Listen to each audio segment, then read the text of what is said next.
to be. Yeah. This moment was why. Hey, everybody. We're back here with Elvis Costello. You and your lovely and talented wife, Diana Krall, went to the London premiere of Get Back, which for the people who have not seen it... I've not heard you mention that. What? Have you seen it, Stephen? I haven't heard you mention that. I'm slightly obsessed. Yes. I'm slightly I got that obsessed. feeling. Maybe you were. Yeah. A little bit. And what was it like to be there? Like, McCartney was there, right? He Glenn was. Johns, the engineer Paul and McCartney. Paul McCartney was... he actually introduced the film, and I've got to tell you, you know, most of us that have watched it have seen it on Disney, whatever that is, you know, it's on a relatively small screen or whatever size your TV is.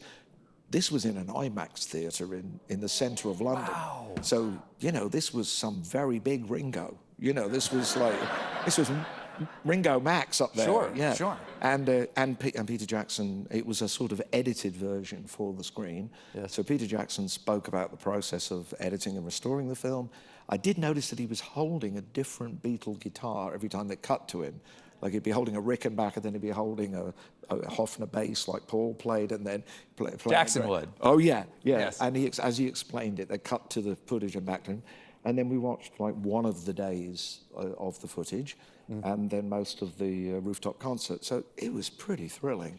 The thing, honestly, though, we had the good fortune to go after the screening to the party, and you know, the one thing that I noticed at the party were, of course, Paul's daughter Mary, and Danny Harrison, George's son, and Giles Martin, the son of George Martin. And I thought, how very beautiful for them to see their parents as young people, including the Beatles, you know, who I was like 9 years old when the Beatles hit. I was in their fan club.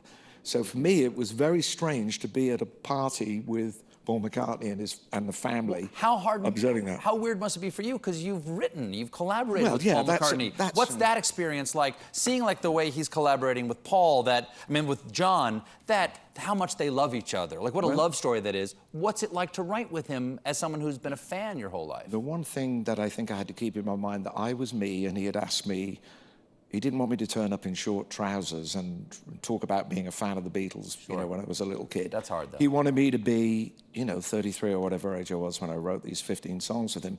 And he was very generous to me. We sat across from each other and we played music. And I dare say there's some similarities to the way we wrote those songs, but we didn't write I Want to Hold Your Hand because, you know, those guys were teenage friends who went to outer space on a mission that we all get to see the end of in Get Back. Yes. For me, I'm somebody who was lucky enough to work with Paul. I mean, I met that family when his son ran into my studio in 1982, pursued by his elder sister, pursued by his elder sister, pursued by his mother, just like any mischievous kid was at work with Dad and invaded our studio. And I went, who's that little blonde kid that just ran in?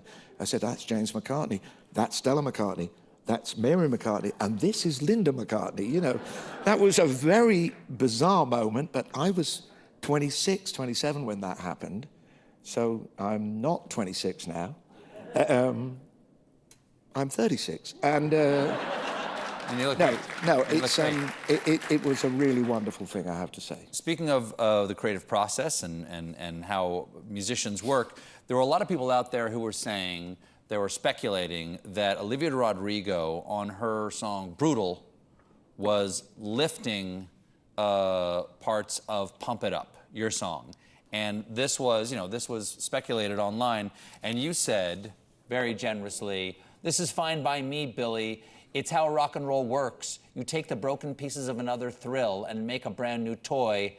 That's what I did. Yeah. By the way, that... Yes?